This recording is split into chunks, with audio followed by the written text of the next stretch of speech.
This your girl Chef Lil P, and I'm about to do a reaction on this Our Food is Killing Us on the Our Changing Climate channel.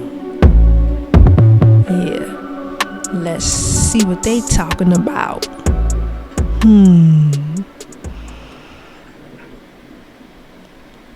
For most of the growing season, Kip Tom has been hard at work on his farm. But he's not planting corn and soybeans with his hands or weeding out invasive plants with a stirrup hoe. Instead, the 59-year-old farmer is on his computer, monitoring and analyzing data streams that are pouring off of the sensors around his 20,000-acre farm. For Tom, much like most farmers in imperial core countries like the United States, sowing fields with crops is a multi-million-dollar gamble, because the 21st century farm looks nothing like its pastoral ancestor. It's highly mechanized, steeped in market forces, and coated in fossil fuels. So how did we get here? How did our food systems transform from supplying food to regional hubs to ones that leverage the latest technologies and massive amounts of fuels to get the highest price on the global commodity market? When did we stop growing food and start growing products? Today we dive into the Imperial Core's industrial food system in order to uncover some answers to those very questions, and figure out whether there's actually a way to feed the world with food that nourishes both humans and the planet. This video is better on Nebula. Use the link in the description below to support Our Changing Climate directly by signing up for Nebula. There you can watch this video ad-free and also watch over 25 OCC videos that I haven't released on YouTube, including next month's video on the history of how capitalism created the climate crisis. The world needs a lot of food.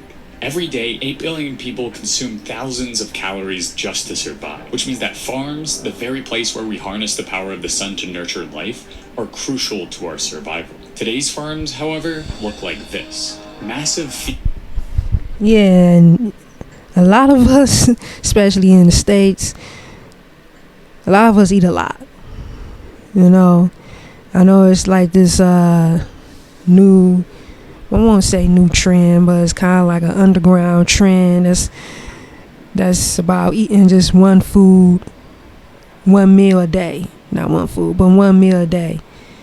And I mean, I can see here and really change, you know, the global, you know, our global impact on food, because we won't be consuming a whole lot. You know, one meal a day, just have one big meal, and then, you know, fast, you know, into the next day and the next time you eat. So, yeah. Fields of crops as far as the eye can see. And in the United States, farms like these usually grow two plants, soybeans and corn. At first glance, you might think that these farms are feeding the world. Yes, these fields of green are growing crops, but they aren't necessarily for human consumption. Most corn and soybean is converted into everything from biofuels to animal feed. Indeed, the average corn farm in the US is now over 700 acres, and across the country, 38% of the corn grown is converted to ethanol for fuel, while another 38% gets processed into animal feed. So the majority of the 767 billion pounds of corn that American farmers grew in 2022 wasn't made to feed the mouths of the hungry. It went instead into the mouths of cows and into the gas tanks of cars. So when someone says that we need this farming system in order to feed the world, they're wrong. The industrial farm system's main focus is commodity crops to fuel our transport and our animals. Its focus is not food that we can put directly in our mouths.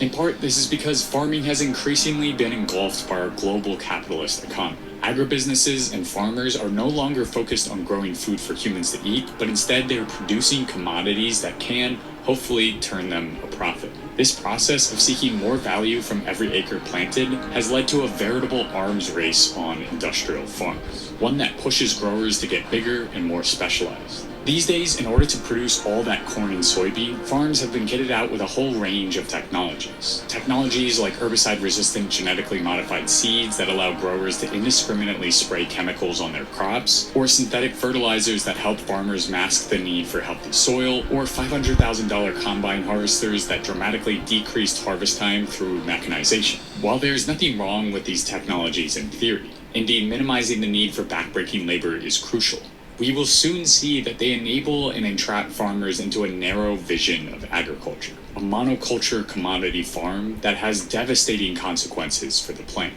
Growing food has increasingly been wrapped up in the forces of capitalist commodity production. And as our food transformed from sustenance grown for our survival to products sold for profit, so too did our farms, to the point where the very food we eat drips with oil and fossil fuels.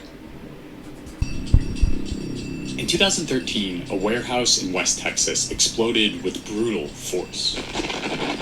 Injuring over 160 people and killing 15, the explosion wasn't an act of terror or a bombing. It was instead caused by our current food system. The warehouse was full of fertilizer. More specifically, ammonium nitrate, one of the most used chemical nutrients for growing plants across the world, and also a core ingredient for bombs. The very stuff we sow into our soil is the very stuff we use to sow. Did y'all just see that? They putting the stuff that they use to make bombs in our food.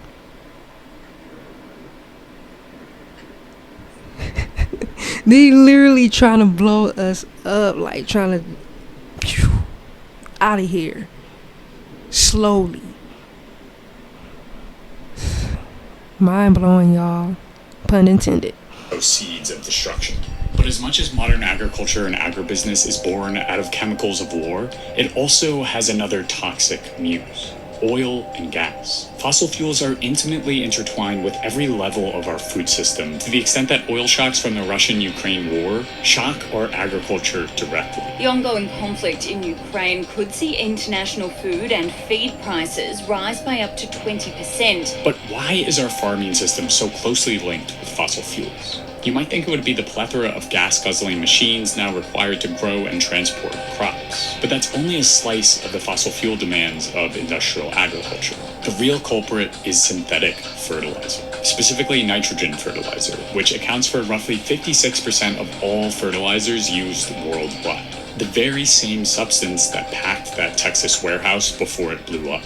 Nitrogen fertilizer is synthesized through what's called the Haber-Bosch process, an extremely energy-intensive operation that converts hydrogen into ammonia, which is then combined with carbon dioxide to create urea to spread over soil for plant production. While it might sound like a relatively harmless and straightforward process, under the hood, this operation drips in greenhouse gas emissions and fossil fuels. 98% of the hydrogen used during the fertilizer creation process is derived from fossil gas and coal, which means that quite literally, the very nutrients we put into our soils are products of the fossil fuel industry. And the ammonia conversion process itself produces an estimated 450 million tons of CO2 per year. And that's just the start.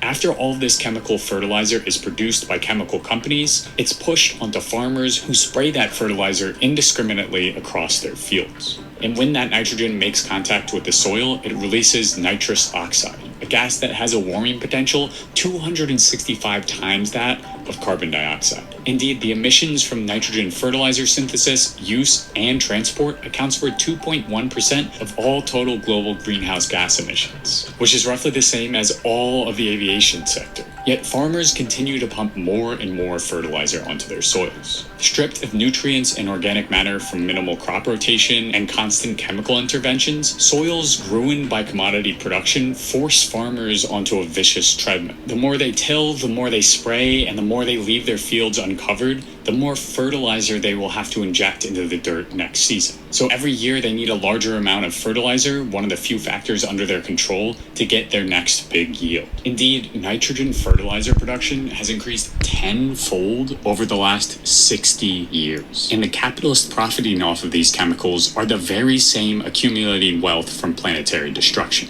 One study on the connection between the fossil fuel industry and agrochemical companies found that 7 of 8 companies examined showed extensive past or current ties to the fossil fuel industry through board interlocks, corporate ownership structures, or direct engagement in fossil fuel production. The companies making fertilizer are the very same companies extracting fossil fuels. This is concerning, especially when considering that nitrogen fertilizer production has increased 900% from 12.9 million tons in 1961 to 123 million tons in 2020. So much like oil-derived plastics, synthetic fertilizers are a gold mine for fossil fuel companies. Under attack from climate initiatives and carbon-cutting policies, fossil capitalists are looking to maintain profits by funneling their fuels into our soils and food. In their study on fossil fuel-derived fertilizers, the Center for International Environmental Law puts it bluntly. The fertilizer and fossil fuel industries are increasingly collaborating to launder fossil fuels, particularly gas, as an ever-expanding source of both clean energy and clean agrochemicals. It is neither. In a world where the UN Food and Agriculture Organization projects nitrogen fertilizer use might grow by 50% by 2050, this is concerning. As farms increasingly become factories, their ties with the fossil fuel industry become tighter. In some instances, literally protecting and perpetuating the fossil economy. Like in the case of the US agribusiness's long history of blocking climate policies through aggressive lobbying. According to Inside Climate News, the Farm Bureau, which is industrial agriculture's lobbying appendage, helped block the Senate ratification of the Kyoto Protocol in 1999, opposed the American Clean Energy and Security Act 10 years later, and backed legislation that would prevent the EPA from regulating greenhouse gases. And outside of policy, roughly 2/3 of oil and gas is produced on leased out farmland. In short, where you find industrial agriculture, you'll find oil and vice versa. But this isn't the inevitable conclusion of growing food. Instead, it is driven by the logic of capitalism. Forces that push farmers to consolidate, exploit, and commodify the plants and animals that sustain our lives. If we take a trip back to the farm of Kip Tom, we can see the logical conclusion of a farming system operating within a capitalist market system. Tom Farms manages an immense amount of information through its cloud computing system. It's all geared towards increasing yield. According to the New York Times, Tom's farm consists of 20,000 acres of corn and soybean harvested by GPS-driven combines. And data trackers are everywhere, giving minute-to-minute reads on irrigation levels and soil fertility. For Tom, a seventh-generation farmer in the US, this is now what it takes to stay competitive and profitable. An increasingly mechanized and technology-laden farm that is specialized on just 2 crops to eke out as much profit as possible from each harvest. As professor of plant and soil science, Fred Magnoff writes, agriculture under capitalism is highly irrational. Instead of seeking its core mission to feed people, our food system is now built around profit and the exchange of products. And the most profitable crops in the agribusiness capital of the world are soybeans and corn. Not because individual consumers are willing to pay top dollar for corn and soy at the grocery store, but because those are the most readily commodified and synthesized plants. But to grow those crops, and more importantly, to make any money selling their harvest, farmers must get bigger while getting simpler. A vicious spiral that leaves big monocrop farms vulnerable to pests, floods, and weather shifts. Over the last 40 years in the United States, the number of small farms and mid-sized farms has shrunk, while the amount of large farms has grown. Part of this consolidation is due to farmers retiring as the average age of the American farmer continues to get older and older. But older farmers aren't passing off land to younger farmers. Instead, they're selling it to investors and speculators or larger farms, creating a consolidation. And that's where things get so unbeneficial to us, because a couple of guys, a couple of companies, it's not going to look out for all of us, you know what I'm saying? So I think it's a bigger agenda to this. And then another thing, they try and forget the farm, let's just create food in the laboratory. What?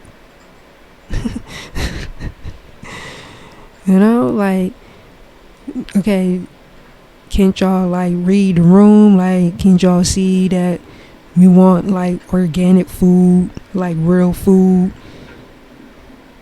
but you gonna push this laboratory food? What? Why? you know. But yeah, I mean, corn and soybeans are grown a lot, because they are used to make practically all the processed foods that's out there. So that's another thing too. Is a lot of farms growing just one or two, main crops, and it's like you need to grow a variety of different foods. Validation effect that further increases the barrier to entry. Larger farms are able to maximize their profits with massive harvests. They can outcompete smaller farms through data analytics and $500,000 GPS driven harvesters. Farmers aren't growing more acres because they enjoy it or are buying herbicide resistant GMOs because that's what tastes good. They're doing it because that's the best way to turn a profit within the system they're locked into. As one Iowa farmer, Seth Watkins, notes in an interview with Inside Climate News, "I don't think any of us wants to get bigger. It's just the curse of a commodity business. We made all the focus on production, and all the economics, the subsidies are tied to production. We have a production-focused agriculture policy. And all of this consolidation and simplification means that the industrial processes of pummeling soil with nitrogen fertilizer, pesticides, and planting just a few crops are cementing industrial farming as the way to farm. Which means that climate initiatives or ecological farming techniques face a massive uphill battle to be implemented. At the end of the day, industrial farming is focused on one thing: yields for profit, a goal that runs directly counter to the path agriculture should be taking in light of the climate crisis. Because farming has the power to turn back the tide of emissions. It has the power to foster biodiverse and thriving landscapes. And as we will soon see, it's done the exact opposite. For modern farmers, specialization is king. Whether it's year-round strawberry production in California or corn production on the plains of Iowa, farmers know that concentrating on just one or two crops allows them a competitive edge in a capitalist system. It means they can justify purchasing crop-specific expensive equipment to save time and finely tune a monocrop farm system to maximize profit margins. We are no longer in an age where farmers grow food for themselves and their regional community. They now must sell their crops on the global market. Nearly 3 decades ago in the US, only 33% of corn sales came from farms harvesting just 2 crops. In short, farms were much more diverse. In just 30 years, however, that percentage has grown to 53%. Farms are increasingly growing just 1 or 2 crops. This specialization and concentration has disastrous environmental consequences. Alongside the devastating emissions from synthetic nitrogen fertilizers, U.S. farm production itself, like the energy consumption for combines or tractors, produces 68.2 million tons of greenhouse gas equivalent every year. And to add insult to injury, healthy soils have the capacity to capture and store carbon dioxide. Yet large-scale industrial agriculture has blasted that capacity to smithereens. Under the current extractive monocrop paradigm, which plants just a couple of crops over and over again in the same field using tillers and chemical fertilizers to prep the soil, nutrients and organic matter quickly disappear. As a result, the soil soon becomes barren, no longer a beneficial environment for plants to thrive. Left unprotected for months on end, this dead dirt gets swept away by wind and rain, stripping even more minerals and nutrients that have been built up over decades, if not centuries. The UN Food and Agriculture Organization predicts that this constant damage will push 90% of the Earth's topsoil to be at risk by 2050, with a recent study projecting that soil erosion in the US is on track to repeat Dust Bowl era losses 8 times over. Under these degraded and dead conditions, soils aren't able to capture carbon, leading to a massive opportunity for emissions drawdown wasted in the pursuit of profit accumulation. And dead soil not only means worse crop yields and less carbon capture, but also less biodiversity. As we carve up more land... Okay, so there is some relief out there for the farmers with this overwork, acidic, just bad for farming type soil. A lot of the farmers are using this volcanic rock, like crushed volcanic rock dust on their soil to raise the soil pH levels and to just like rejuvenate their soil for, you know, better crop nutrients and better production. And it also remove carbon dioxide from the air. So it's also good for climate. But a lot of farmers are skeptical about this because they've been just used by the green industry, because some of the companies will have them agree to install solar panels on their property in exchange for them not farming, and then these companies never show up to install the solar panels, and then they get persuaded to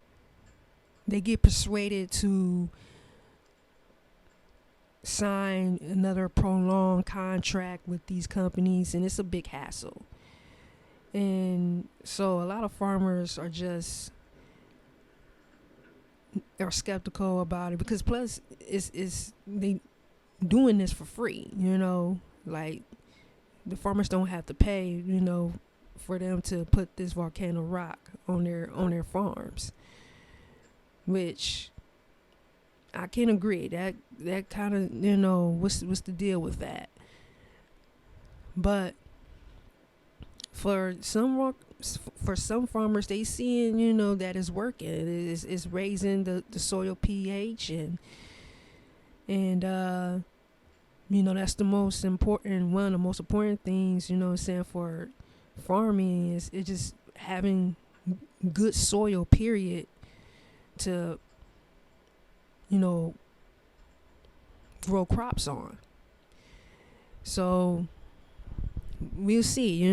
They are trying to come up with new ways and new technology to make things more beneficial for everybody and for the planet. So there's some hope, but we'll see, as time goes on, if this new method for rejuvenating soil will work out. All right. And for soybeans, for animal feed, like in the case of the Brazilian Amazon, or till prairie land into more fields of corn, previously diverse habitats become deserts of monocrops, inhospitable to insects and birds desperate for a home. In part, this is because as farms get bigger, so too has industrial pesticide use, especially in the wake of chemically resistant strains of GMO seeds. Pesticide use has almost doubled since 1990. Because as soil degrades under the plow of capitalist production, farmers douse their plants in herbicides and insecticides in an ever-increasing arms race against weeds and pests. Once farmers begin to spray their crops, weeds and pests build resistance, and more chemicals are needed. And these excess chemicals don't just stay on the farm. They slip into our waterways, harm farm workers, and reach into our wells and food. One study found that 80% of Americans have detectable levels of pesticides or their byproducts in their bodies. And about 385 million cases of pesticide poisoning are reported every year, most of which come from farm workers in close contact with toxic chemicals poured onto fields. While studies like this and this reveal that birds and wildlife have now become collateral damage in the hunt to produce the maximum amount of commodity crops. The silent spring that Rachel Carson grieved for in the 1960s is still very much happening today, and is driven by the logic of capitalism demanding monocultural production. Monocultures which are highly susceptible to failure in the face of hardship which will certainly come with a growing climate crisis. Because farming under a profit-based system is a high-stakes gamble. To get the most from your field, it's best to plant just one crop. But if a hailstorm or a wave of pests flattens your 1,000 acres of corn, you've lost it all.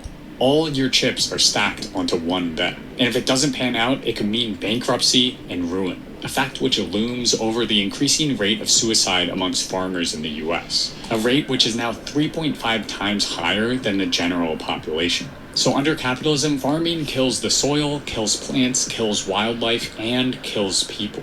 We desperately need an intervention. We need a means of farming that focuses not on commodity production for profit, but instead growing food for nourishment and biodiversity.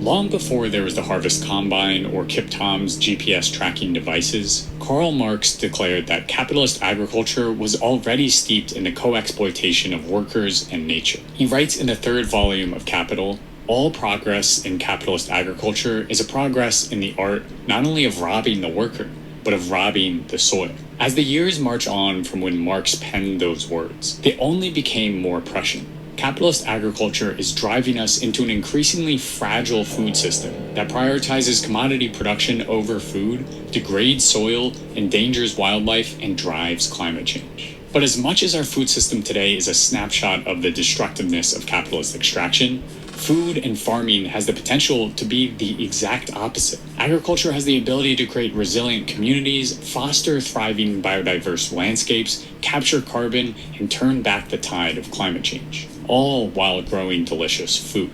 And it all starts with an emphasis on diversification. There is no one correct way to farm. Growing food well means paying attention to and understanding your local environment. But regardless of locations, we can't continue on with monocultural production. We must embrace a farm of many plants, a polyculture that builds resiliency through diversity. But just changing what crops we grow or how many crops we grow is not enough. So what would it mean if agriculture actually focused on growing food for people and the planet instead of growing products for market? Completely transforming our food system won't happen overnight, but we can take steps right now to minimize the damage of crop production. Immediate interventions within our current systems could look like replacing synthetic fertilizers with green manures, cover cropping, and crop rotation strategies. In addition, growing the number of community-supported agriculture or CSA farms will be crucial. CSAs are a small glimpse of what farms might look like under a biodiverse socialist farming system, one where farmers and community members are directly tied to each other. Both are invested in the success of the farm's capacity to create a wide range of good and tasty food. Today, CSAs not only provide farmers with needed financial backing early on in the growing season, which is crucial in our current food system, but it also develops the surrounding community's knowledge about what's seasonal and what it takes to run a farm. But CSAs are ultimately limited in their scope under capitalism. There are over 7,000 CSA-based farms in the US alone, yet commodity crop production still dominates agriculture. So what would a food system beyond capitalist agricultural production even look like? One vision comes from Max Eil in his book, A People's Green New Deal.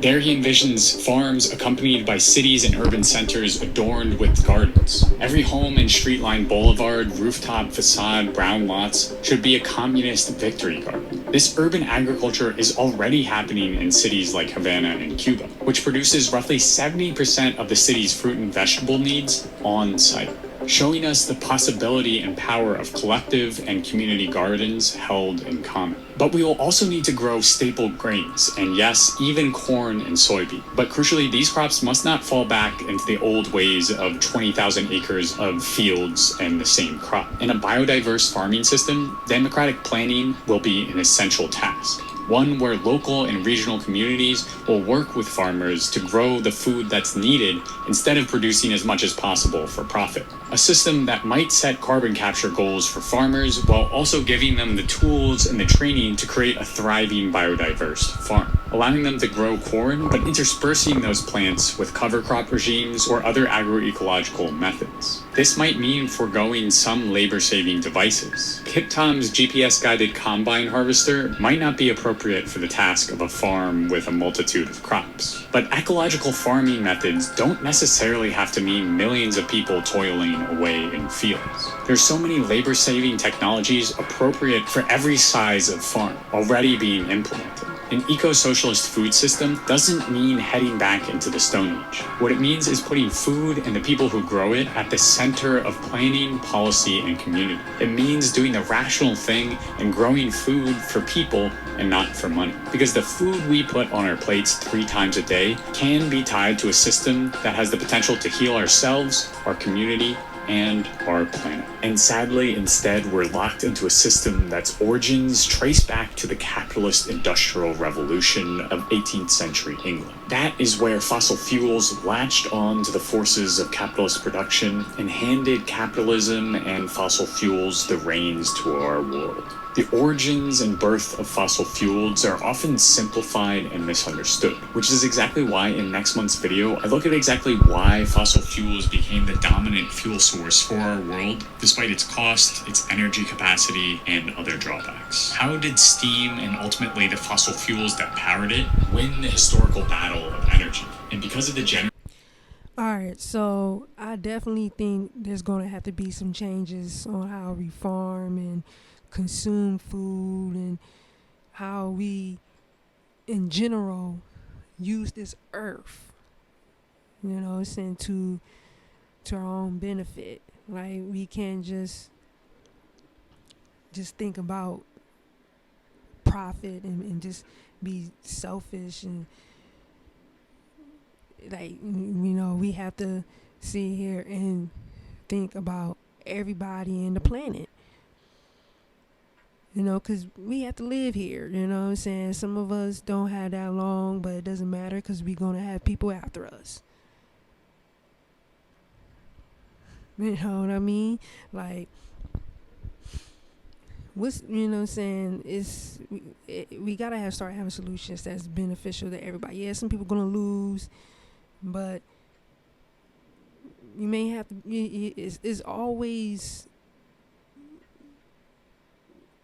you know what I'm saying, we just use our minds, you know what I mean? Like, there's always, and not just use our minds, but also just to be willing to compromise. It's like, people think of it as like a marriage between two people, It's really a marriage, saying, to millions of people. Millions and millions and billions of people. People that you see every day, people that you sleep with every day, some people that you take care of every day, to people that you don't even know exist. People that you don't even know that's going to be here, the next day, in the future, or whatever. We obligated to any and everybody. And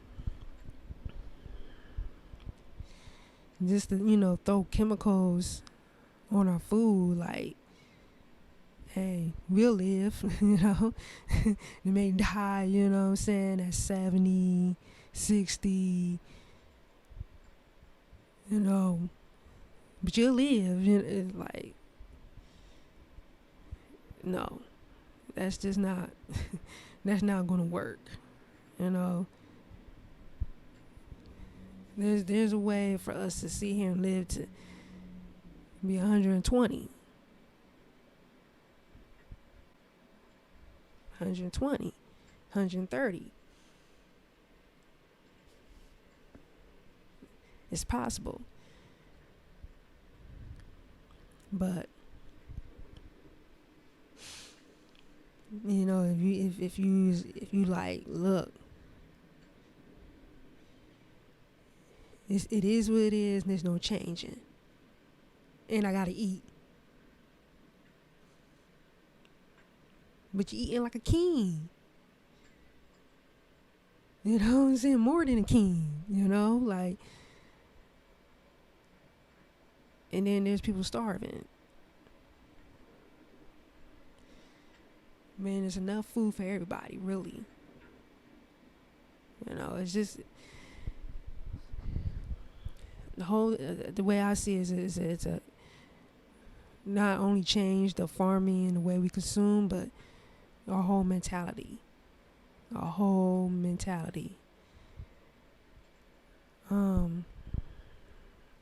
hopefully y'all, enjoy this little reaction video here with me. And like I always say, this your girl's Chef Lil P. This is Ali Caught. Peace. I'm out.